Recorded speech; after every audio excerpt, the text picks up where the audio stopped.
Welcome back to the show, The Unbroken. Sam Davis here. My guest today comes all the way from Kansas City. And my guests in the past, we talk about people that have gone through addiction and have climbed their way out and transformed their lives. And we want to give hope to families and to the ones struggling out here as well, that there is a way out. And sometimes, no matter what we do or what anyone does, the disease of addiction has claimed some lives.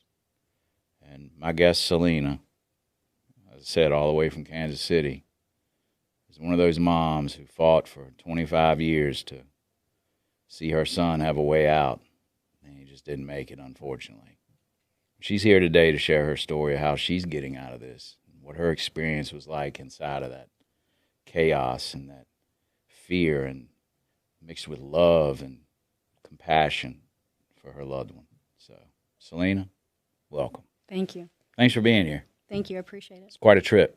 It is, but it's well worth coming here to talk to you.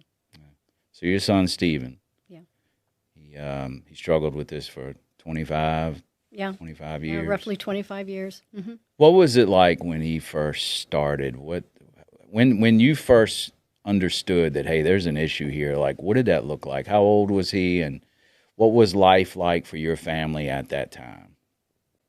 Stephen had been in trouble as a youth. He had been in and out of juvenile facilities, and as a young mom, I kept thinking, teach him now while he's a juvenile. Make him learn that lesson now. I wish I had made a different choice back then, because I think I introduced him to even more than what we were prepared for. Because when he came home from those facilities, he was definitely enjoying the bravado that he learned there, the persona of being a tough motherfucker. And I'll just call it straight up, because that's what he looked at himself as. Which down deep inside was just a terrified little boy. Absolutely. Terrified little Absolutely. boy. It wasn't his authentic self, No. right? Now, may have been a badass, but Right. all of that outer appearance was just shielding this broken Well, and I boy think in inside. those environments, that was his armor to protect himself. So backing up a little bit, when he was a kid, I mean, you described that he was pretty rebellious and defiant and got into some trouble. Yeah. What was it like being him when he was a little boy? When What he was- was how when was he was growing up? little, his father retired as a master gunnery sergeant in the Marine Corps. So there was a career of military there. When Stephen was very young, when we traveled, in fact, we lived in this area, he was a typical Marine Corps brat. He, was the ornery little kid on the block. Everybody knew who he was. And he was just a lot of energy, extremely intelligent, too much intelligence, not enough energy or not enough structure to make that go somewhere. When his dad and I got a divorce and I went back home to Missouri, him and my son and I moved in with my mother. And my mother and I co-parented him. I worked. She also worked. So when she would pick him up from daycare, she had him until I would come home from work. And we just co-parented him. Grandma spoiled him. That's what grandmas That's do. what they're supposed to do, right? I was tough on him. Always have been tough. He was a challenge. And if I didn't stay on top of it, it was going to get out of hand. That's what my brain kept telling me. He's going to get out of hand. You got to stay on top of this. How was the relationship with his dad once you all divorced? Did he see his father a No, lot? yeah, that was definitely, I think that's going to always kind of go back to where his trauma began. He had a close relationship with his dad until we divorced. And then his dad, of course, military career kept him traveling overseas. He remarried very quickly and had another child. And that family became his priority. And how old was he when you all divorced? 4. So at 4 years old, when we're little kids, everything's about us. It's never about, hey, what's wrong with you all? It's about what's wrong with me. And he had a feeling, more than likely, and I'm not putting this on Dad by any means, it's just life, is that in his little mind, he started to make agreements with himself, is that I'm unlovable. Yeah. Like, my dad doesn't love me. Like, if I was really something, if I was really lovable, my dad would want to have a relationship with me. And not that Dad didn't want to have a relationship. Yeah, I don't think right? it was a situation where he didn't want to have it. I think his life prevented him from being in the picture. There was a lot of years that there was just phone calls and no visits. And then Stephen was transitioning into a teenage boy, and he was in trouble all the time, just juvenile trouble, stealing bikes or a couple incidences. I remember him a dumpster fire. And at that point, I called his dad and said, I absolutely need some help. You need to come help me. By that time, I had my second child, Logan. And I had a toddler and an out-of-control teenager at the same time. So I asked his dad, come take him for the summer, come take him for the school year, something. He needs his father. And I think what happened in that scenario really broke Stephen. He didn't stay very long. The stepmother was not having it. And it was an abrupt, I'm sending him home. We're not doing this. And I know that broke Stephen. And how old was he? He was 12 or 13 12. At that time. Yeah. The formative years. Yep. And it was on when he came home. He was angry and really struggled. And I'm sure he was dabbling at probably 14 or 15 with marijuana. I know he was smoking. I don't think I know that at 17 he was introduced to meth, and I know the scenario around it. As Stephen became an adult, he shared some of that with me. And that was pretty traumatic to hear who it was that introduced it to him, when it happened, right up under my nose. Mm-hmm. And for a lot of, for probably that first year, I did not know that he was using meth. I thought he was smoking marijuana. Were you okay with him smoking weed? No. But did you have a mindset that, well, it's not as bad? No, not back then. No. You didn't. You still were like... No. I was a very hardworking mom. I did not raise my children on the system. I was working and doing my best to try to provide for them. And this one was, he definitely was a challenge. He didn't want to conform to what he was supposed to. School was a trouble. He was just constantly pushing the boundaries. And I felt like if I gave in to anything, I was going to lose all of it. So I was tough on him, was criticized for being extremely tough on him. How do you feel about that now? None of those people are around now.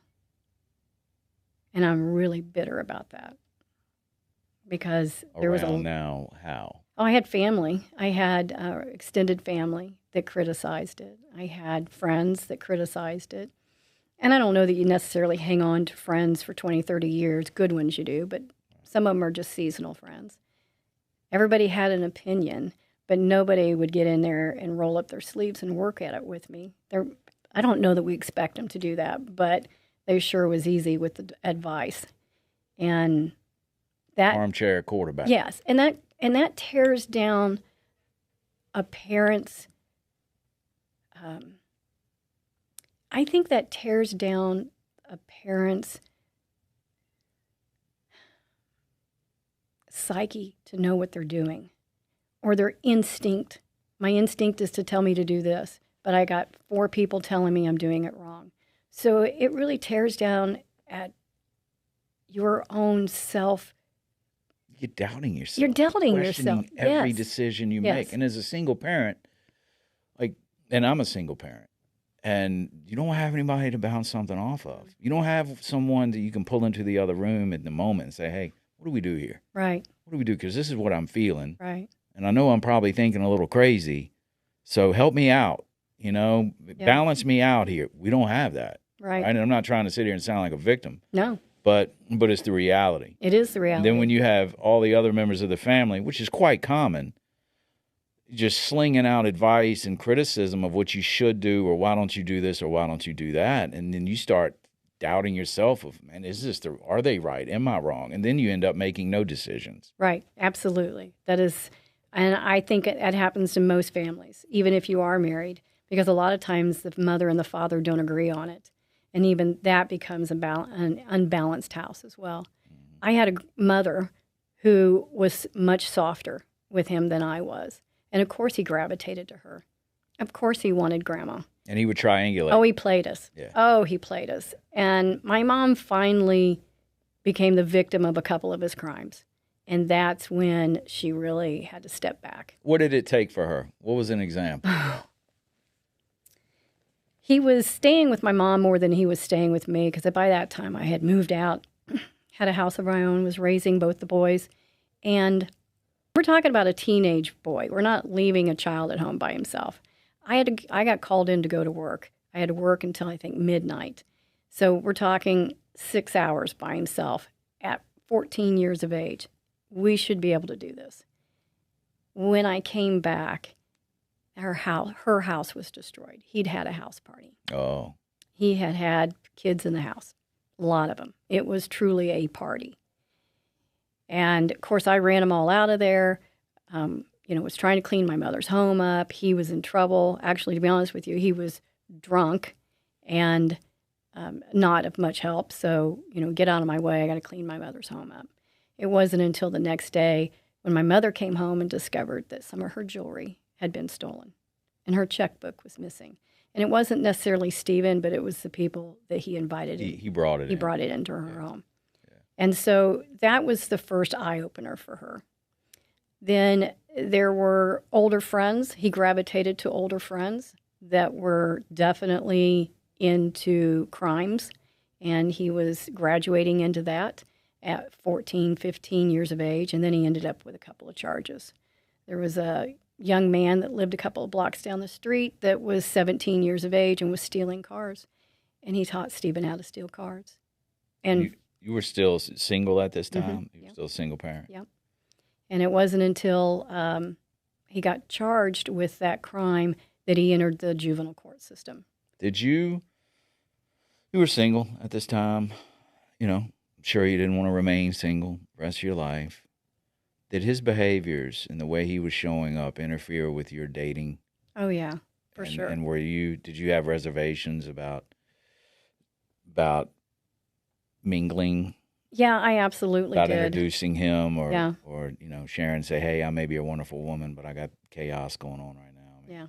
Did that come between some relationships? We tried really hard to, my mother and I tried really hard to keep my kids out of that environment until it was something serious. But even in that environment, once you become to the point where you want to introduce them to your children, I had to sit them down and talk to them about Stephen. Logan was a different child. He was a little toddler. He was fun and, happy child. Logan was a surly teenager with a lot of trouble and an attitude, and already in trouble with the court system. He entered into the juvenile system during the time I was in that relationship, and I'll be honest with you, life was a lot easier. And I felt a lot of guilt for years for feeling like, okay, he's secure someplace, and it's not every day for me. I went and visited him almost every weekend. We continued to maintain a relationship. It was about a year. He was there for about a year. And when he came home from there, I was now by myself. I was not in a relationship. And then he had connected with some high school friends because he had already, at this time, I think he was 16 or 17, already had his GED and came home ready to go to work. You got a GED. You've not required to go to school. You have to go get a job. And he connected with some friends from high school, and that's when he started using meth for the first time. Did he get a job? He did. He had a job for a short period of time. Was he a hard worker? I mean, because doing meth and doing drugs is a full-time job. Right. I mean, I don't think he was, that job didn't last long, He quickly discovered that he can hustle and make money in other ways. So when you first found out that look, there's a problem here, when that moment when they're like, hey, there's a real problem and we have to do something about it, what did you do about it? What was that something? And how did you feel? So when he was about 17, we knew he was, I knew he was high all the time. I mean, I just, he came and went and did his thing, and it was a mess. He was starting to drag people into my house, and I set him down and basically said, you have to make some choices here. You can either go to the military, you can go to college, you can go to trade school, but you're not going to continue to live here and not cooperate or do something. So there were some boundaries going. Yeah, there were some boundaries. How solid were you in those boundaries? Oh, I was very solid. You were like, this is happening. Yeah. I will not. I mean, we battled hard because my boundaries were hard. Right. He was a very stubborn individual, but so was I. Right. And there was a lot of clashing in those years. Okay. He decided that he was going to make an effort. He was going to join the Army. And we were so proud of that. We come from a military background, and he did not want to join the Marine Corps. He didn't want to follow his dad's footsteps. They both have an unusual last name, and he never wanted to serve under somebody his dad had been, a hard ass to. And we were really super proud of him. So that displayed a desire to want something different in his life. It did. Like to say, hey, I'm gonna join the Army, because I went that route too. I was way too old to do that, but I reached a point where in my mid-30s, I'm like, man, I just joined the Army because I knew I was lacking something. Yeah. I knew I needed something. Yeah. And I had the desire to want something different. I just lacked the willingness to do it. Yeah. So what happened? So he finished basic training, Fort Lawton, Oklahoma, and went to AIT school. And was really, he had really bought into the Army core values, was really very proud of himself. Our entire family went down there to watch graduation. It was a big thing in our family because, man, we didn't know if Stephen was ever going to pull it together. And here we are seeing the first light of hope. And he actually had joked and said he wished he had joined the Marine Corps because he thinks he had more in him, and he thinks the Marine Corps would have been tougher. And we were just like, just go with this and do great things. I'm not sure the name of the duty station, but it was going to be in Tacoma, Washington. And we were really worried about him going that far. But, he's joined the military. He joined the military at 17. I had to actually sign for him. But he wanted to do this. I wanted to see the military help him become a good man. I knew that structure would be good for him. And it seemed to be that he was heading in that direction. Yeah. So you had a guy that wanted to do right, wanted to be something different. Absolutely. But he was bringing all of his childhood baggage and belief systems and agreements that he's made with himself to the table. Yeah. And Stephen got to his first duty station, and he got a $10,000 sign-on bonus. And $10,000 in the hands of I think he was 18 now, and $10,000 in the hands of an 18-year-old who's never had anything was too big of a temptation. And Stephen began to use meth, and he eventually popped dirty on a UA. And that was tough because he became UA or AWOL in the Army, and he went missing. None of us had heard from him or could find him. He literally... His commander? Nobody. Right. Yeah, they actually called me to tell me that he was not reporting. They weren't sure where he was at. And we couldn't locate him or find him. Had no idea where to even start looking. Come to find out, he was living in a tent city in Tacoma, Washington somewhere. He had gone underground with that environment down there, or up there. And it was about 6 months later that I got a phone call from him. So for 6 months, I had no idea where he was at. And about 6 months later, he calls me and he says, I need help. I need to get out of here. I'm in trouble. And I'm expecting you to come in and bail him out. Yeah. And I'm like, what do you mean? You got to, I need some information from you. And he had been living in the tent city and had been hustling, and he'd crossed the path of somebody that he pissed off, and he needed out of there. What he failed to tell me is that he was actually on community probation, and he still owed, I think 3 months of community probation to the state of Washington for a charge that he had got picked up on out there. I had family in Utah, and they could get to him quicker than I could. So Stephen did not have an ID, couldn't put him on an airplane. So I had a family member drive from Salt Lake City to Tacoma and went and rescued him. And that family was like, let him stay here. Let's see if we can get him established here in Utah.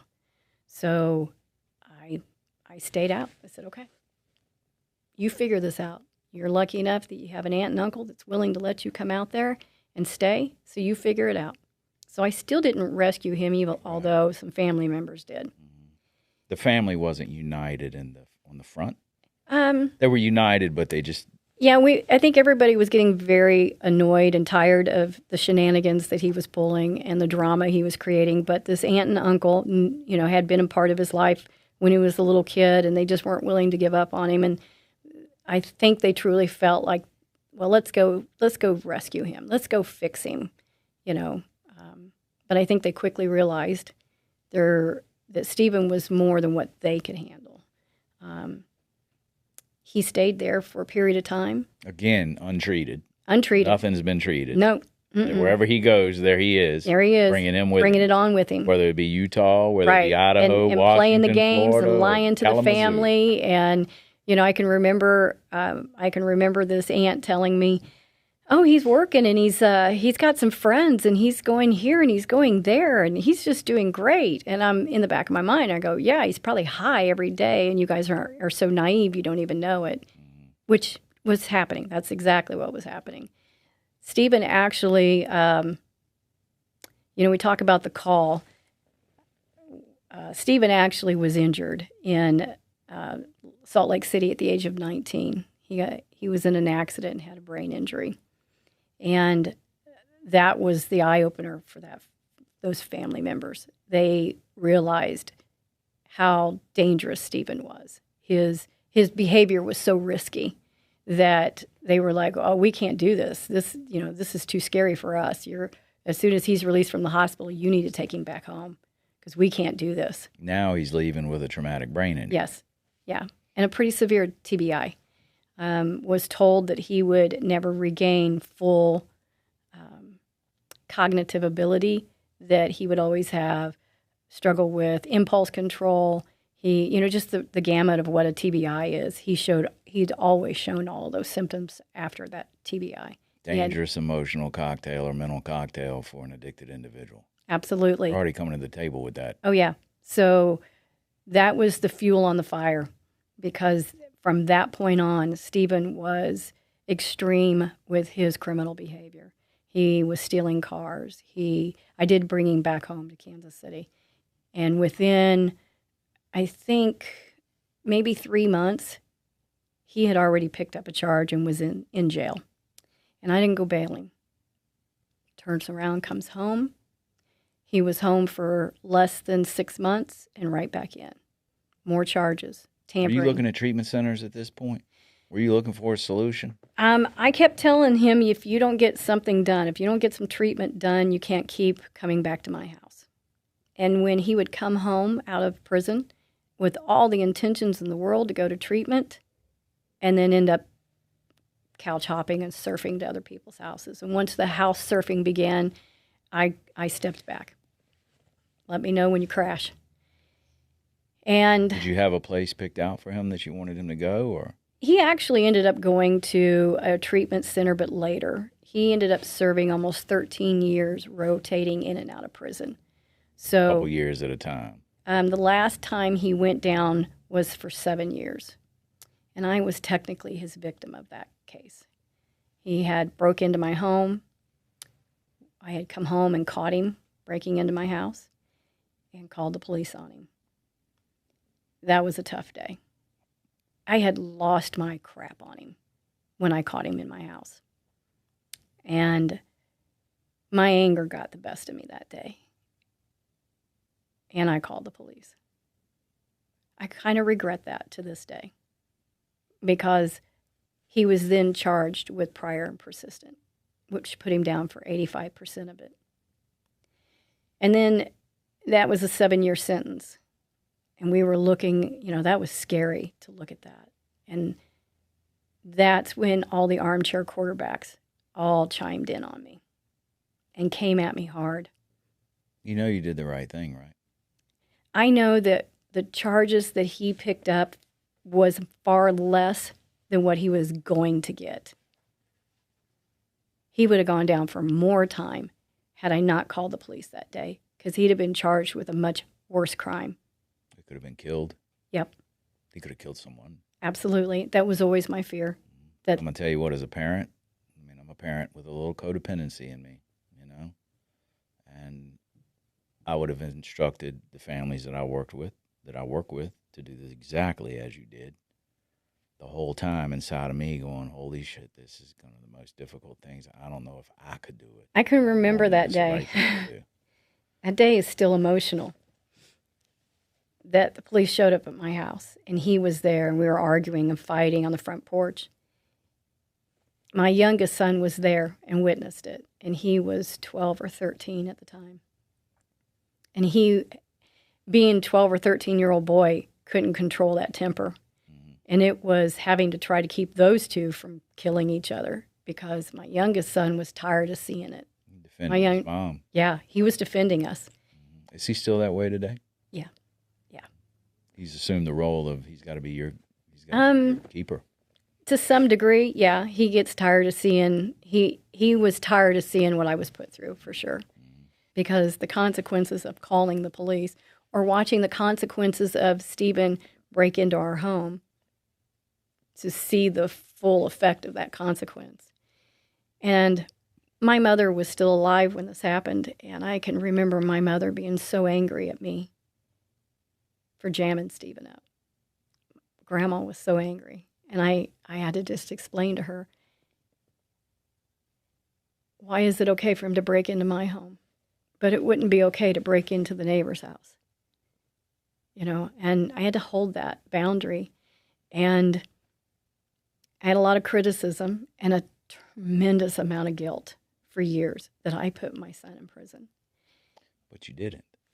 He did it. Invited that into his life. And the reason why I say it like that is because my son, Stephen, said that to me. He blamed me for many, many years. Sure. He blamed me until clear up until his passing. Sure, we played the victim like he nobody's played, business. He played that one. And it's got to be your fault because it is. It's the only way I can justify the behavior. It's got to be someone else's fault. Absolutely. And the one thing I did to try to balance that was I took care of him while he was in prison. I worked on that relationship with him. I have a box of letters that I just recently came across.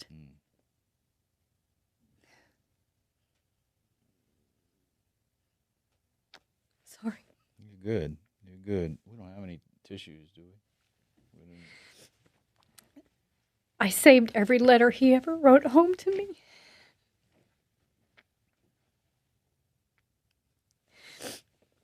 He was an artist, and he drew on the backs of those letters, on those envelopes, and thank you.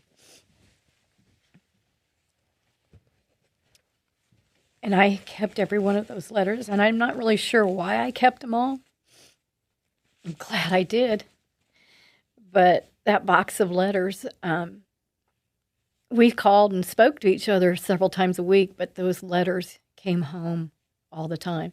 A lot of times they were his drawings, and he would just mail them home. You know, I've never intervened on a dumb individual. We're some of the most talented and gifted people on the planet. I'm not shocked at all that you said that he was an artist and was probably a great artist.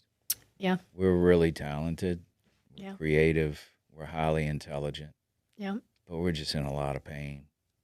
A lot of pain. He graduated that art to tattooing, and there's a whole lot of men that have been through the Department of Corrections that wear his work. Right. I haven't got to see very much of it, but he talked about all of this work that he did. Of course, we never got to see it because you can't take pictures of it in prison. I think they get away with that now more than. But he ate well. Yeah, he ate very well. Mm-hmm. Yeah, he was always taken care of. So when he came home, were you thinking while he was in all of these stints in prison and jails that maybe this time this will straighten him out? You knew. No. Had you been educating yourself Oh, around yeah. addiction? Oh, yeah. What did that look like? Where did you first go? When a family is faced with this, when they have that moment that they realize that, hey, something's going on here, I have to do something. So Where did you go? I first stepped into Al-Anon. You know, that was the only options out there. How'd at you the find time. that? Good old Google in my community was looking for it. You know, How trying was to your find. experience? Al-Anon left me wanting something else. I know that Al-Anon is very good for people. I didn't find that it was the answer I was looking for. A lot of my education came from watching a lot of documentaries. YouTube shows like this? Yeah, Intervention, the program Intervention. Which, by the way, is not connected. that is not how interventions really go down. I know it. That is not. But they brought a lot of awareness Yes. that it is a thing. Yes. It's just not as dramatic as the TV show makes it out to be. Absolutely. I definitely educated myself with a lot of, I did some Al-Anon for a while. I reached out to other friends that I knew were struggling with this as well. His drug of choice had been meth prior to going to prison. And the day that I picked him up from, I think it was Bowling Green, Missouri, which is way north of Missouri. He was high the day I picked him up. And I knew, I can look back now and know that, but I didn't at the time, other than I knew. I kept going, why is he acting like this? The day he got out. He was high the moment he walked out of the prison, and I could see him. I think most parents, if we're going to be honest with each other, we know immediately when our kid is high. If you've been around it enough, you know, there's a way they walk, there's a way they talk, there are the eyes, you know, there's just telltale signs. And even though it wasn't the same type of high that I had seen him before, I knew that he was high. And he got in the truck with me. We started back to our house, and he was nodding out. Did you understand the insanity of the addiction at that time? Did you really fully understand that even in his most sober moment, as sober as you would see him, that is when the insanity was most present, because he made a decision in a stone-cold sober state to go get something else? That's hard for families to wrap their head around and understand, because they're acting fine, they're talking fine, they look fine, yet the insanity is very much alive. What I will say about Stephen is I could see him cycle. Once I got him home and started having daily life with him, we had a lot of plans. Let's go get your driver's license. Let's go get this. When you first come home from prison, there's a plethora of things you got to do right off the get-go. You got to go check in. You got to do, you know, just all of these things. I had taken 2 weeks off of work, and in my brain, we're going to knock these things out and get you on your way, because you need a job and you need to step back into society. Was he showing urgency around that? Or was that your urgency? It was my urgency, and I was insane to think that was actually going to happen. I was setting him up to fail, because I expected, okay, you did 7 years. You figured this out. Let's go get this done. Time's running out on you. Your majority of your adult life has been in prison. Wake the hell up. Let's get going. I was a go-getter in life. I was the mountain mover, always have been, in my personal life and in my family life. So here I was, moving the mountain for him. And about 2 weeks into him coming home, COVID hit. And we were glad. I mean, we knew it was going to be bad in prison system. So we got him out of prison just before that happened.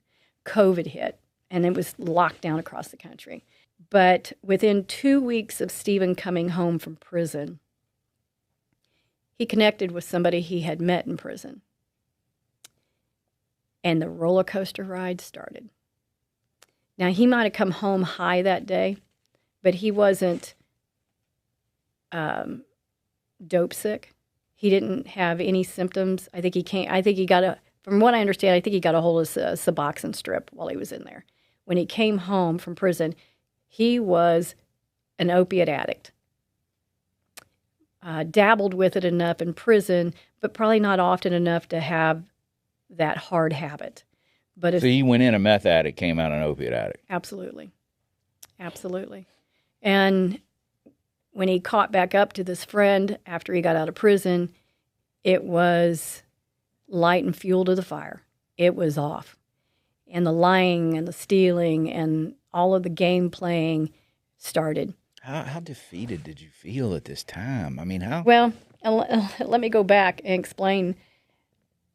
7 years was a long time. I had just remarried, and I brought him into our home, and I had to prepare my husband for that. And I remember sitting down with him. We had watched the movie, Julia Roberts was in one of them, and Steve Carell was in the other one. Ben or something. Yes. Yeah. We had sit down and watched those movies. Yeah, God, it was a tearjerker. Right. Woo, boy. The one that Julia Roberts was in, she displayed the behavior that I displayed. The running after them, trying to go find them, all of those behaviors. I sat my husband down and I said, listen, you've never met me as his mom, and it can get pretty crazy. And I will probably gauge my behavior on your reaction, because sometimes I can't figure out if I've gone too far. I said, so be prepared.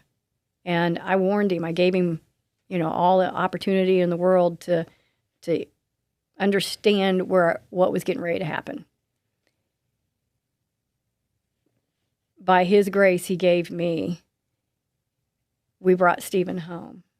And they connected. They bonded, believe it or not. They made some kind of connection in their relationship where my husband knew that Stephen had a demon, and that demon would raise its ugly head, but my husband would still tell him, we're here for you when you're ready. You might not be able to live in my house, but we're always going to be in your corner when you're ready. So Stephen quickly was unwelcome to be in our home because of his behavior. And during that time, he had met a girl named Nina, and Nina and him were the modern-day Bonnie and Clyde. Mm-hmm. That's usually how it goes. Yeah. If you're going to hitch your wagon to my mule when I'm in active alcoholism or addiction, there's something going on with you two. Yeah. I mean, that is a rule. Yeah. Across the board. Yeah. I don't care how well put together you think you are. If you're hitching your wagon to someone that's in active addiction or alcoholism, there is something in your subconscious driving you to that. Absolutely. And it's not their sweet smile. It's not their gift of gab. It's not their dashing good looks. Nope. You agree with that? I totally agree with that. He brought Nina around, brought her home. We knew she was a mess then. They both were in active addiction. The one thing I will say is Nina was a mom of her own children that her parents were raising.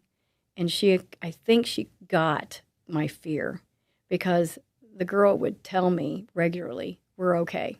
She would communicate with me. He's with me, he's okay. And for that, even though it was hard to accept Nina. So you had started to establish a false sense of safety with Nina? Yeah. Who she's dabbling right along with. Oh, yeah. Oh, yeah, she did. It's Pete and repeat. Yeah. When she's talking about, no, he's safe. I knew that when she was calling me to tell me they were safe, they weren't telling me that they weren't using. She was telling me he's not dead. Mm-hmm. He hasn't overdosed. He's with me. He's alive. Mm-hmm. She knew that I couldn't, and I knew I couldn't control what they were doing, but the part of me that would make me be okay and function for the day is he wasn't dead, is the knowledge of knowing he wasn't dead. Because with opiates, his behavior was so reckless that Narcan was a necessity at all times. And him not surviving, using, was an everyday risk. So if I didn't hear from him for 4 or 5 days, and what I mean by hear from him, I didn't need to hear his words. I just needed a text from him. Then I, as the mother, was a mess because I was scared. He's dead somewhere. I just know he's dead somewhere. The areas that he frequented, he was dead. They're going to roll him out into a ditch and walk away. Kind of a bizarre scenario. Stephen had been out of Seattle, Washington for 15 plus years and had been in and out of prison. And there has always been a warrant out there for that community probation violation out there. But it was never hanging out there. Never extraditable. Never once was it extraditable. And here we are in COVID, and he got pulled over, and he got jammed up and got sent back on that warrant. And I thought, well, he's got 90 days. They'll just keep him in jail for 90 days. It was community probation, meaning he had to live in the community.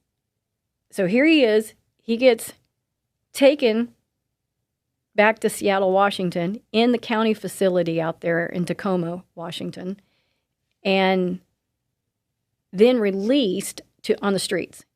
Well, as soon as I knew he had been picked up, I had been trying to find a recovery house out there, some place for him to go, because he's got 94 days that he owes the state. Where do you put somebody who's an addict for 94 days, and of all places, Tacoma, Washington, where they have decriminalized drug use?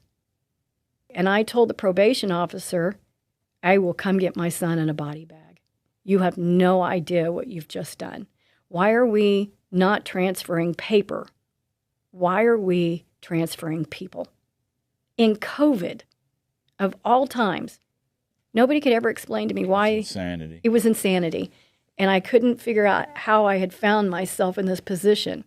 But here I am on the phone trying to find a recovery house, trying to find some place for him to go to. Now, some people might think that that was wrong of me.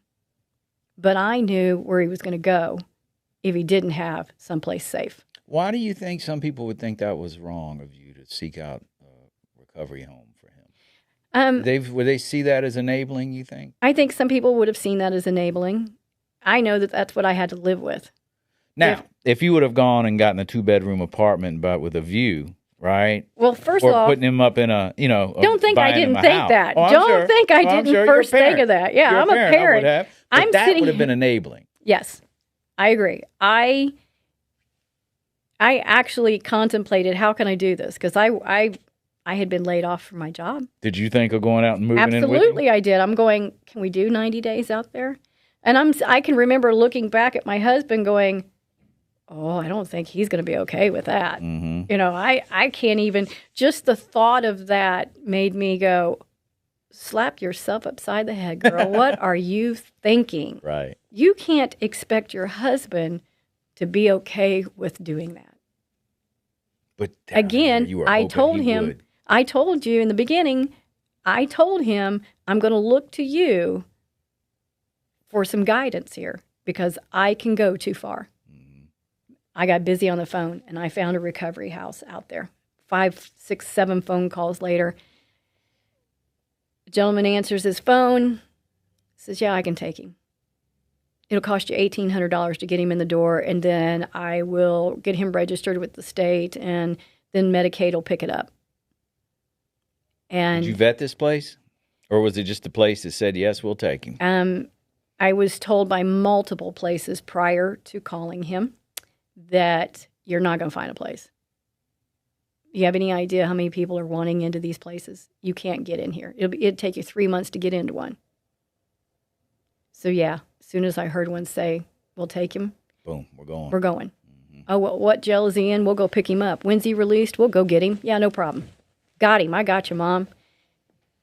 That environment preyed on desperate moms. And Stephen went to this recovery house in Tacoma, and this gentleman quickly identified Stephen as a hustler. And Stephen did not have to work a program. He became his right-hand man and had him out there hustling, stealing. Hustling what? Stephen was a good hustler. I mean, when I say a hustler, he could go walk in and shoplift easily. He could steal things, steal cars, steal materials, steal whatever you needed. He he was an addict. He had a knack at doing it, but he was also good at it. Not that that's something that a mother would ever be proud of, but he was good at it.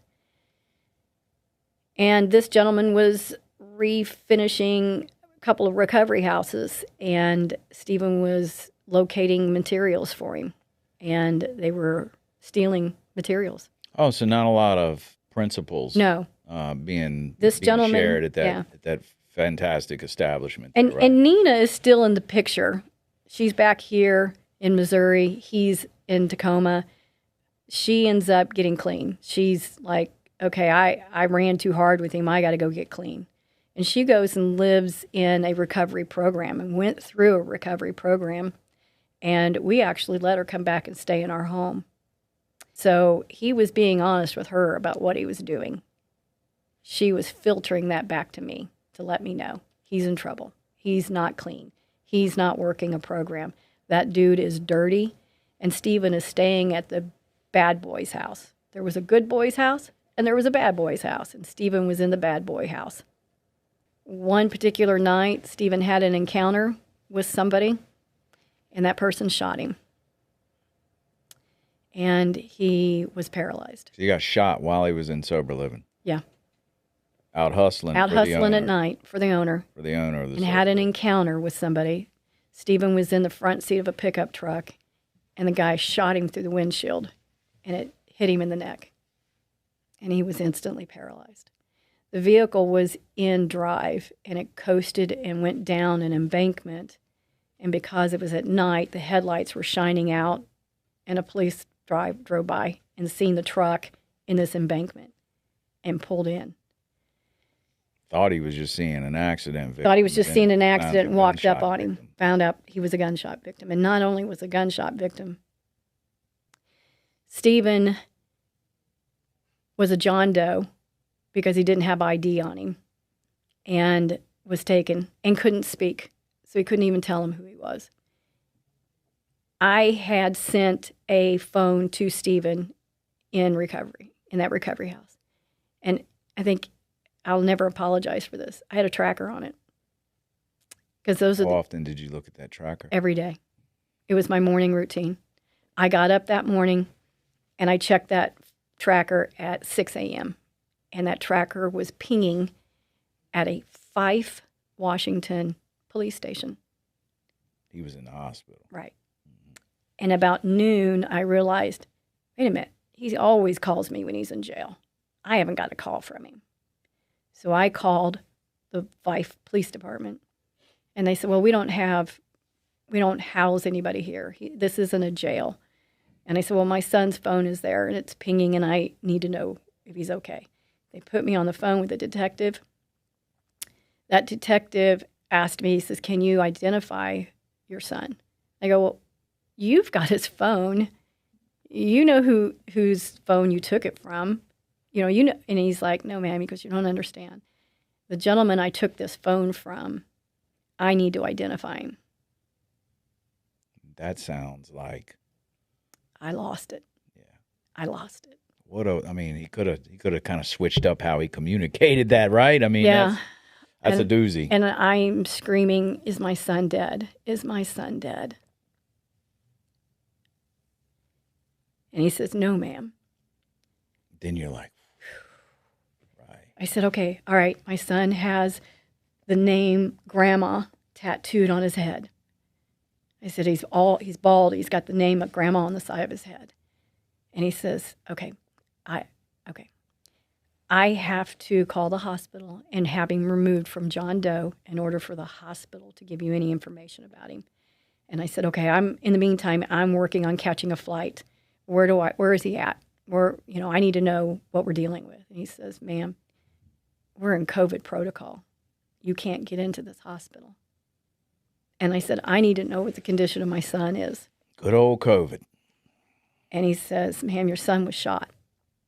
Nobody had the reaction, my family that I would call, or even my husband had a really hard reaction to that, very crass reaction to that, because we were all fed up.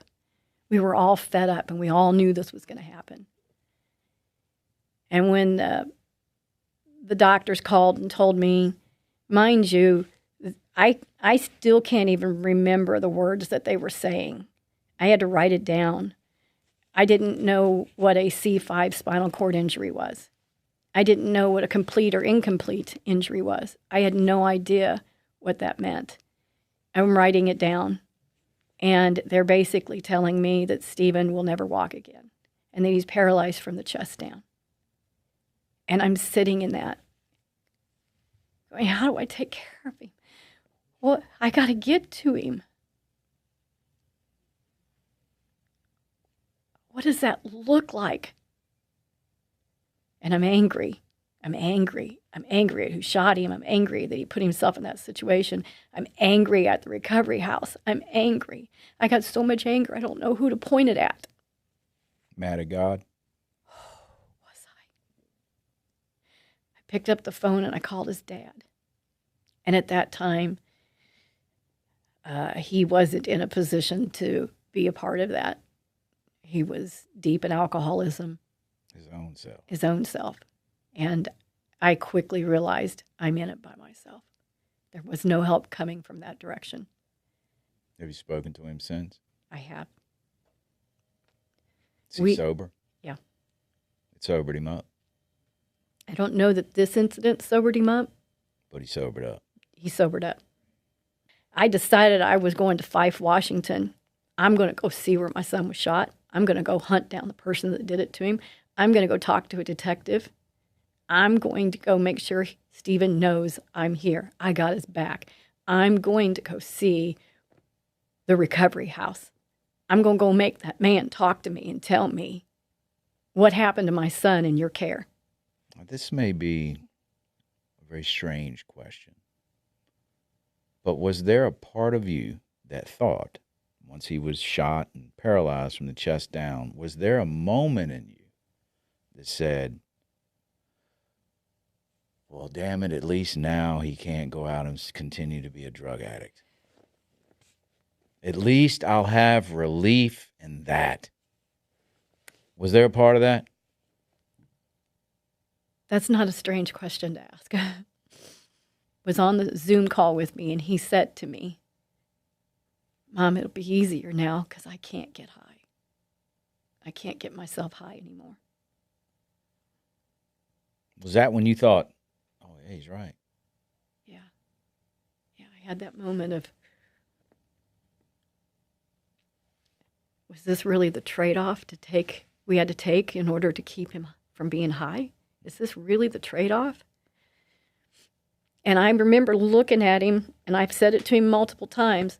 I go, well, I sure as the hell hope so, because I'm not dealing with a drug addict in a wheelchair.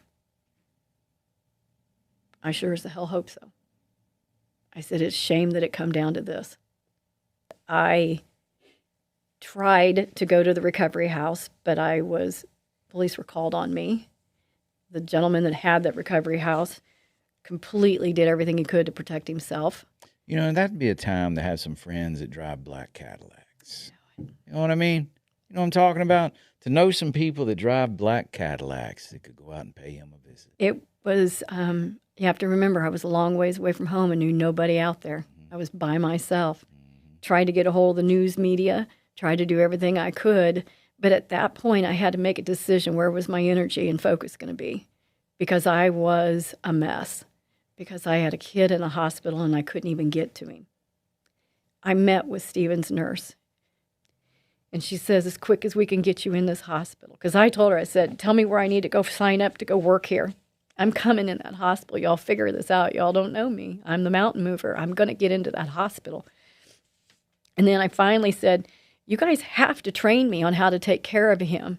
So you figure out the SOP you got to write to get me in this hospital. You cannot expect a family member to take him home with no training. Right. I said, so you figure it out and get me in that hospital. And 3 days later, they called me and said, how quickly can you get here? I was one of the very first people in the hospital.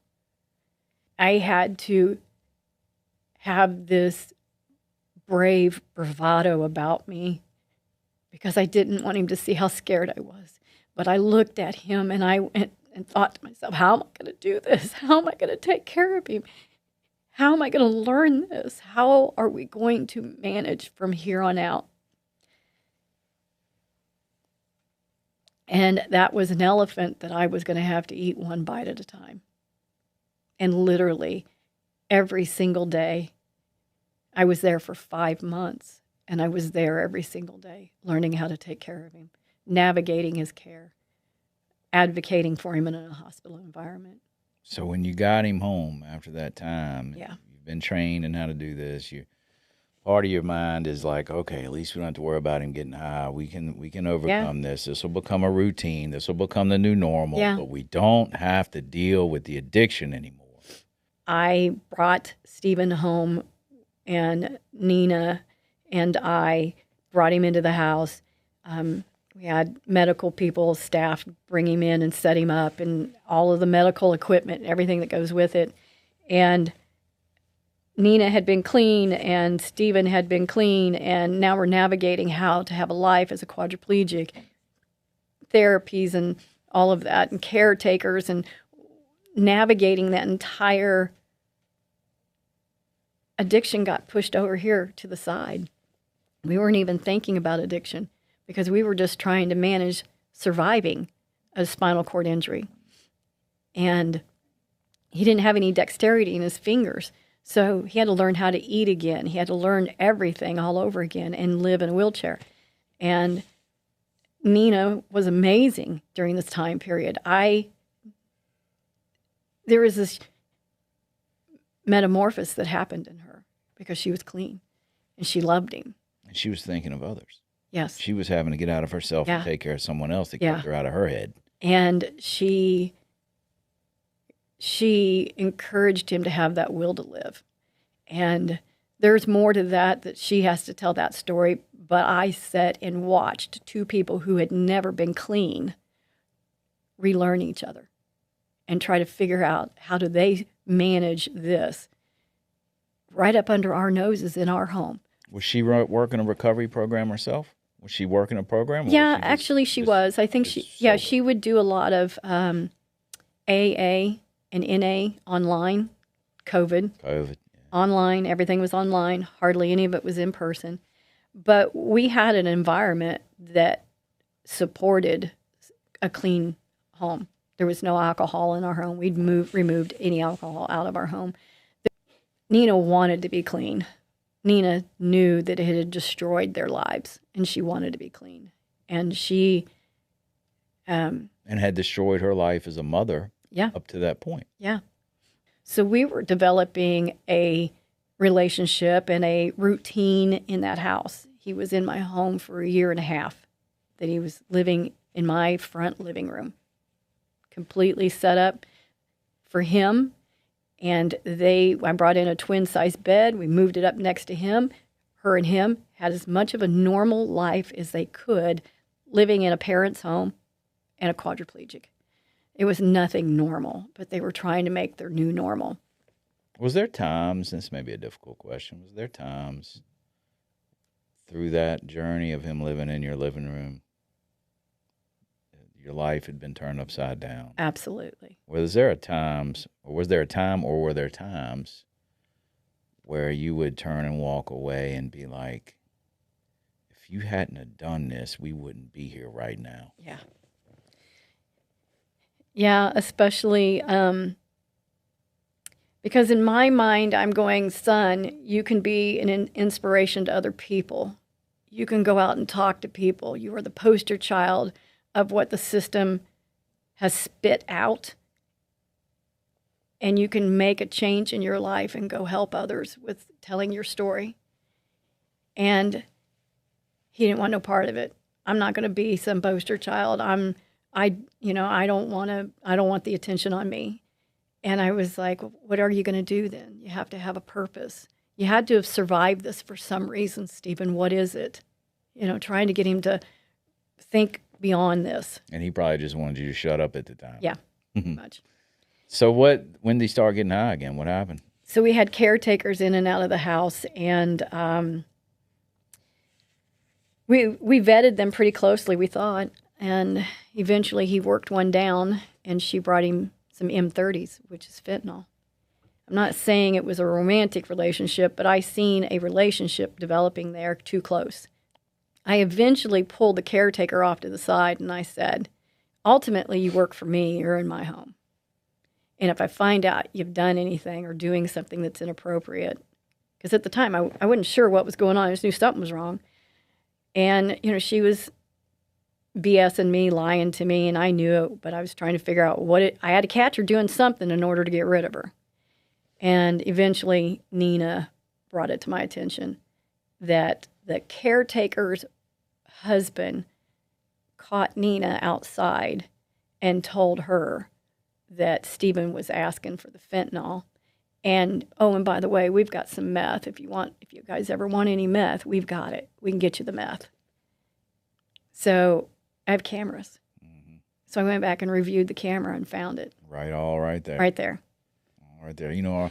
Our generation doesn't really realize that the camera's everywhere. So I got rid of the caretaker, but she had already done the damage because now he was... The monster. Was re-engaged. Yeah. And he began the behavior. The addict behavior returned. Angry, nasty, hateful, and immediately started, I want out of here. I want to move out of here. I want to move out of here. Get me out of here. Gratitude gone. All gone. In fact, he turned it around to where I was a monster and turned himself into the victim and sabotaged everything, trying to destroy the relationship between him and I so that I would step away, so that I would go, fine, leave. Eventually, he moved out, and Nina went with him. And Nina wasn't with him for very long when she's like, I can't do this. She had this guilt of leaving him. So she left him, but they never completely stopped communicating. They have been bonded. They were bonded. They were always going to be close. The responsibility of Stephen living on his own was insane to think about because that meant more caregivers and me having to step in and my husband stepping in to some degree. And the resentment, my husband was like, this is crazy. What are we doing? He needs to go to a nursing home. Well, Stephen wouldn't go and created such an environment that no nursing home would take him. Eventually, Stephen began utilizing homeless people to help get him high. I had no idea the level of people that would come out of the woodwork as the opportunities were there for them. When he left our home, he fought me for guardianship and won it. And when that guardianship ended, he was off to the races. I couldn't do anything at that point. What happened towards the end? What did that look like, if you want to get into that? There was a young lady that decided that she needed to be his companion. And she was an alcoholic, severe alcoholic. And she was the biggest parasite of all of them. And she had a 10-year habit of heroin prior. And my guess is she relapsed with him. And she kept him high. I got a phone call from the county hospital that he had been brought in unresponsive. Stephen had always been reckless with his drug use. Narcan was being used on Stephen regularly, even as a quadriplegic. And the hospital called and said he came in unresponsive.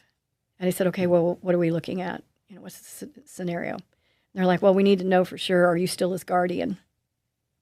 And I said, I'm not answering that question until you tell me what's going on with my son. I'm his legal next of kin. Is he alive? Yes, he's alive, but he's intubated. By the time he got down to Truman Medical Center in downtown Kansas City, which is a trauma hospital, it takes the worst cases. He was ventilated and on all life support at that point. And I got into the hospital, had no problems with that staff. They allowed me straight in. The physician was telling me that the level of fentanyl that was in his system was enough to kill anybody. It was an enormous amount of fentanyl, but it was everything else. The drug cocktail was insane, what he had in his system. And they said that, he also has pneumonia. There were reports that he had been for 2 or 3 days out roaming around in his wheelchair, and it had been a very rainy fall, and he was soaking wet for 3 days. And they said he had a pretty good case of pneumonia. He had some type of infection, and he had a stage 4 bed wound. And any one of those can kill him. But the fentanyl was shutting his system down. And they said, we're gonna do everything we can, and we're just gonna have to wait this out and see what happens. And every day it was a new something more. Every day, they had to go in and suction his lungs out because the pneumonia was overtaking him. His system was shutting down. And day 3 of him being in the hospital, I made the decision to start calling some family in because he was not improving. He was getting worse. The last 6 months, Stephen's dad had resurfaced, and there had been some healing between Stephen and his dad. I got to give some credit to his new wife. His new wife is a psychologist, and she got into both of them and was working with both of them. And they had a chance to sit and visit and talk with each other, even though Stephen was in full-blown addiction and his dad was in full-blown denial of what addiction is, because the worst he'd ever dealt with was maybe an alcoholic Marine that he was in charge of, but he'd never seen that level of addiction. His dad and I had done a lot of healing because there was a lot of resentment for years. And so his dad came, and my husband was there. And I called Nina and said, "You need to be here." And I called his little brother in from Colorado. And I said, "I can't make this decision by myself. I need all of you here with me." And we made that decision as a family. Stephen had a DNR. I just couldn't find it. He was never going to come off the ventilator. And they said that he wouldn't ever be able to live independently again. He'd be in some type of skilled nursing facility at best, but that we needed to go get temporary guardianship to make the decision or find the DNR or something. And I had a temporary guardianship, emergency guardianship by the end of the day, and took it back in there and said, okay, as a family, we're making a decision here. But I can't make that decision without giving it another couple of days to see if there's any improvement. And there wasn't. He was actually getting worse every day. And the day that we made that decision, everybody came to say their goodbyes. My husband had come in, but he didn't want to stay and watch that part. Stephen's dad had been there. He was there, but he wasn't in the room. He couldn't watch the passing. And I got my tribe around him and told them all. I walked around each one of them, hugged them, and told them, get in there and talk to him. Say what you need to say. Leave nothing unsaid. Go talk to him. My youngest son was the one I was most concerned with, and I just kept holding him and rubbing him and telling him, talk to him. There was a rift between them. They didn't get it settled. And I knew it was tearing him up. And I just said, get in there, just talk to him. He can hear you. I know he can hear you. And at some point, my youngest son says, Mom, get in here. You don't get to stand back. You have to be up here. You have to talk to him.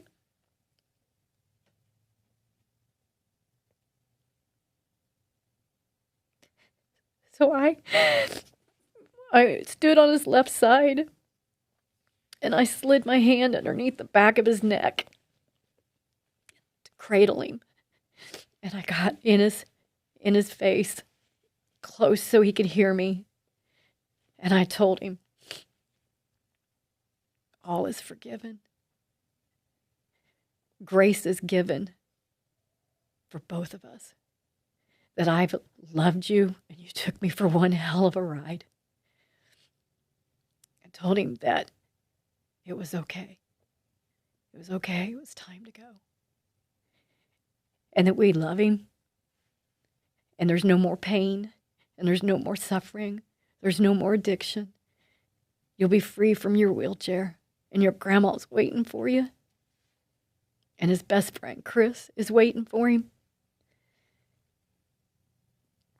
And if there is an opportunity for him to ever to communicate, I'll always be open and willing to hear from him. I said, I'm walking you to the gate, son. We're going to walk this walk together.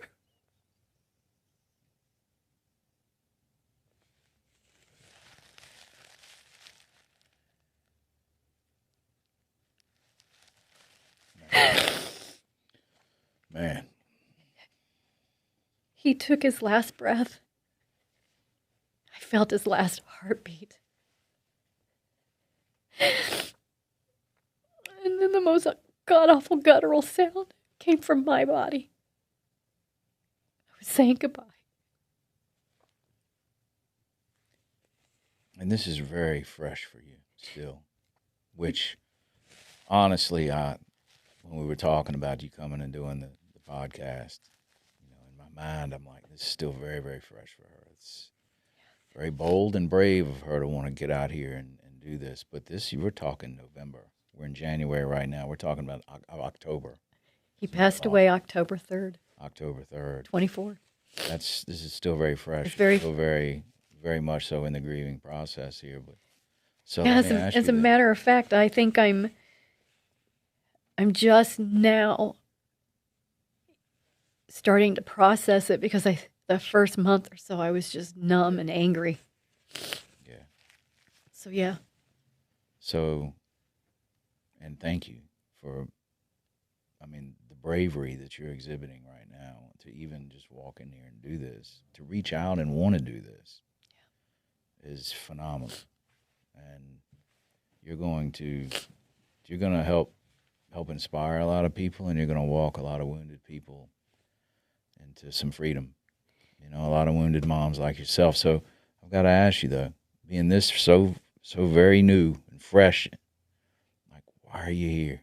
What's your mission now? Yeah. And the mission may evolve, right? As the grief, as the grief ebbs and flows, right? And more is thrown at you, and life evolves. Like, but right now, like, what's the mission? I was very numb for that first few weeks, and it came out of nowhere. It hit me with such a driving force that I couldn't sleep, I couldn't eat, I couldn't do anything but focus on turning my pain into my purpose. That I had lived many years trying to navigate and manage this mess with Stephen alone. Isolated, afraid of people knowing about it, the shame associated with it. And I said, I can't go back to my normal life because life will never be normal again. And I can't pretend that for 25 years, the trauma that came from that didn't take a toll on me. And I have to go talk to parents. I have to let families know they're not alone. I have to figure out ways to provide some service support, some community for families, because that would have made a big difference for me, because there wasn't that for me. And if I'd have had a community that talked about this, it wouldn't have made it so stigmatized and embarrassing. And I thought, I have to de-weaponize this and start communicating. And if I have to tell my story 1,000,000 times to make it less painful, then I'm going to tell that story. Because there's 1,000,000 Stephens out there. And there's 1,000,000 moms. And they need to know they're not alone. And I'm going to share the story. until it's less painful, not just for me, but for others. I have a colleague that is on subscribes to Intervention on Call, and he's now an interventionist, and he lost his son years ago, and he said he was angry for a while. He wrote a book just to get it out, and he said probably would write it differently today, Right. Years in. But I think you guys should talk too. I mean, Absolutely. Good guy, and thank you so much for coming in here. It's an honor. Like, I'm honored. I stand in awe before you. Well, that's your strength and your courage. I appreciate that. I can tell you that what really jump-started this movement was Stephen had gone to a Jelly Roll concert with me the year before. One of the few things that him and I mean, first of all, we bonded over the music, but I had taken him to a Jelly Roll concert. It took a lot to get him to go do it. It was one of the first big outings. And then just so happened Jelly Roll was coming back into Kansas City in late November. And I decided I was going to go to that concert. I wasn't going to miss that concert. It was one of the places that I could feel Stephen. I knew if I went. I took Nina, and I took Stephen's former caregiver with me. And we took a banner in. And Jelly Roll seen the banner in the audience. We were sitting close. I'm going to be honest with you. It was very strategic on my part. I very much planned everything out to try to be as close as I could be, because I needed Jelly Roll to help me heal my heart. And he's seen the banner, and he asked me to bring it to the stage, and it made it to the stage, and he dedicated a song to Stephen. And that video of him talking about that went viral, and we got a lot of forward movement from that, and that community surrounded me. I had some local news coverage that came in and told the story, and it really helped me get, I formed a 501c3 called the Phoenix Foundation. It's off the ground. It's going. I hope to... What do you want to do with that? It's for families. It is to help work with recovery houses that offer support for the families, because to reunify after recovery, families have an important part of that. But many times recovery houses don't even consider the families. Treatment centers don't either. Yeah. The majority of treatment centers out here in this nation today do not have no involvement with the family whatsoever. They may have one day that the family can come in. And it's a nonsense visitation, right? It's just you're there for 3 hours, you're hanging out, and there's no work being done. The family is not kept up to speed. The family is not coached. The family is not given instructions. They're not prepared. They're not prepared at all, so their loved one comes out. Their expectations are set up. It's a failure. Yeah. It's a mess. Yeah. And so I've reached out to several recovery programs. I have gone and visited several recovery programs, and I'll continue to do that. They're all reluctant to work with me. It's such a new story. It's new, fresh. I'm working to build that networking system so that they get a second time to hear my name, and then they'll say, she came to see us. We needed to call her and talk to her. Right. Working to try to develop that. Even if it's something as simple as having a weekend retreat with the families, to all get them together and bring them in front of some professionals, can give them some counseling and some talking, some individual counseling, some self-care. Families are starving for this. Yes. They're starving for it. We have a virtual support group every Thursday night, 8 p.m. Eastern. Families from all over the country again, and they're there. Yeah. Like some religiously every week, they're there. Some were asking, hey, are you going to have this New Year's Eve or Christmas Eve, one of the Eves? Mm-hmm. And we're like, no, we're going to take a week off. We need a week off. Yeah, but they're, But they're starving for it. Yeah, and look, we're, like my son, he's 23, had experienced two parents in active addiction and had a lot of trauma as a result of that, and a lot of anxiety, a lot of stuff. And he went and healed from that. And he now wants to start he said he's working on his nonprofit to raise money to pay for family members who have been traumatized and kids who are now young adults who grew up with addicted parents or had been traumatized by their loved one's addiction, to get them to be able to fund them to be able to go to these places like Kentucky and Tennessee and Utah that are immersion type programs that really help heal the trauma, help process the trauma, help shake loose that belief system that's been created as a result of the trauma, and just see a new light. He wants to do that. And I love it. That makes the things that have happened to you, the things that have happened to my son, like all the stuff that I did, that I'd been through, that now I'm able to help someone else with it. And nothing that you have ever experienced in that entire journey will have been in vain. Well, and I also know that a lot of these family members that I've spoken to, they don't even know what EMDR is. Right. Because they're not even receiving therapy, so we need to find out how we can get those services to them. Right. A lot of folks are entitled to some of it, depending on where they're at, what their situation is, but they don't even know to ask for it. They don't even realize that they've suffered so much trauma, and their behaviors that are struggling with are from the trauma. Yeah. So getting an environment to where a weekend where I can bring in some professionals and bring in, just bring in some of that love, and show them, hey, what you're dealing with has been traumatizing, and maybe your children are acting out in this manner because of this. You put some tools together for them, and a weekend is by far not enough. Yeah, no. But it opens them up to saying, hey, maybe I do need to do this. Yeah, absolutely. And if I can get, the recovery industry is a massive machine. If I can get It's not a very pretty machine. No, it is not. You look not. at it. When No. you look down in it, it's not a very No. pretty machine. And it's not as effective No. as they would like you to That's think. why I get so up in arms, and I can sometimes be less than polite to, there's people that I've interacted with that are just really hanging their hat on this evidence-based stuff that they claim and they're really proud of where we are. And I'm like, man, we're making a mess of this right now.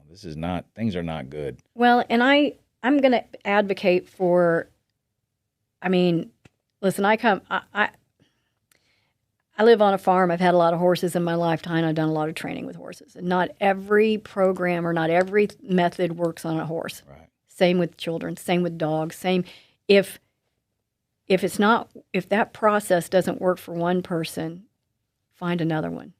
Try something different. Try a different method.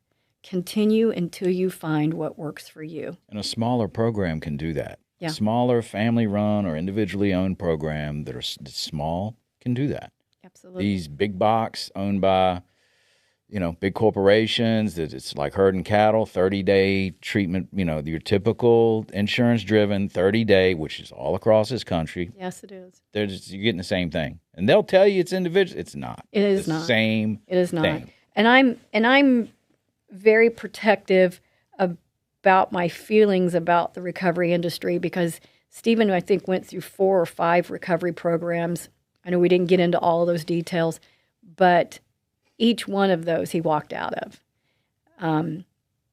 Ooh, can I jump in here a second? Yeah. I just had a Zoom yesterday with a program that's right across the border in Mexico, and I'd never heard of it. A colleague of mine had, and he set up a Zoom for all of us. And there's no discharge date, and because it's in Mexico, right across the border, it's run by Americans. We've vetted it. Like, they give the family members conservatorship or guardianship over their loved one when they come in. Like, they're not leaving. They're not leaving. Like, you don't have an option on whether you walk out the door or not. Like, and I know that doesn't fit for a lot of people, but there's some people out here that I can see my wheels are spinning. I'm seeing where it would be hugely benefit for some and not for others. But I think it would be very difficult to get somebody who's in active addiction to agree to that. That would be the challenge. Well, It's hard enough to get them just to go into recovery across town. Right, but that's the job of us, is to create the willingness in the individual to want to enter treatment. And some people may take slide at this is that and not believe, because there's a lot of wokeness in the treatment field, and I am not one of those. I'm not a woke person, but there's individuals out here that are struggling that need to be on a need to know basis, and the information they're given is on a need to know basis. When you take an addicted individual that is clearly showing signs of insanity. Oh yeah, insanity is doing the same thing over and over again, expecting a different they're in result. psychosis most generally. Well, I'm talking alcohol. I'm talking as sober as that guy is right there, as sober as our producer is right now, like and with an untreated addicted individual. That is when you're going to see the most insanity. It's not the stuff that they do when they're high. It's the insanity. The insanity is the decision to go get more given the consequences that we've had. Yeah. Right? So, that is when they're done. That is when they're at their most sober state.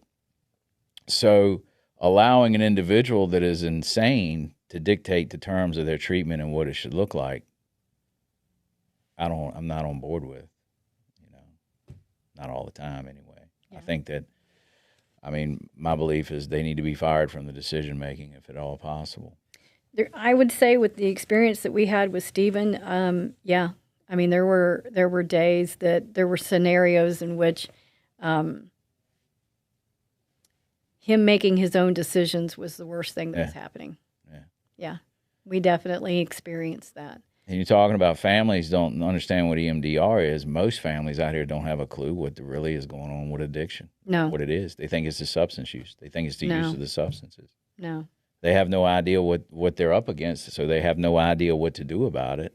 And I think, with 20 some odd years of having to battle that demon, look it in the eye, try to make sense of what the situation was, the feeling of just running into a brick wall constantly with Stephen. There was such a game of cat and mouse that him and I played all of those years. He would manipulate me. I would withhold the truth on certain things. Mental chess. Oh, my gosh. Mental chess. Yes. I couldn't always be straight and honest with him because I was trying to get around the corner. Mm-hmm. And if I had told him what I was doing, he would have blocked me. And it was just this insane, exhausting game that we played. Do you have some peace now? And do you feel bad about saying yes? I can tell you that in the end, when it was getting close, I've been in therapy for 5 years. I have worked deep in therapy. And it was, moms, I think we go around and we know we're waiting on that call. We're living in this perpetual state of doom. It's coming. It's a fight or flight that you live in that. And I knew the end was coming. I just didn't know when. I had to go get some medication. The first time in my entire adult life, I had to have some medication for the anxiety that I could no longer control. Anxiety is fear with the volume knob turned up wide open. I was not myself. The fear was so out of control. My family and friends were very worried about me. And when Stephen passed and after the funeral, I had my ex-husband and his wife staying at our home, and we all sat on the back patio, and we were all sitting, and she was worried about me. She's a psychologist, so she was, checking in with me, and she goes, you just look a little more relaxed, and it's okay to be relaxed. I don't want you to feel guilty for being relaxed. And I was like, thank you for giving me permission, saying that to me.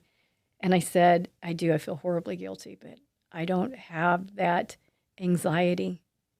Those behaviors are already sliding away, wondering where he's at, and, checking with his neighbors. All of that had already started to slide away. And yeah, I have some peace now. Good. You deserve it. And you know what? As they say, our spirit is like electricity. Just because the light bulb burns out doesn't mean the electricity goes anywhere. Yeah. So. But I also think that what gives me peace is knowing that I'm not going to let his death be in vain. There you go. That I'm going to do amazing things from what I've learned from it. And my goal is to help other people. Thank you for that. Thank you for being here today. Yeah. Bravery that you've exhibited by sitting down here and talking about this. Appreciate the opportunity.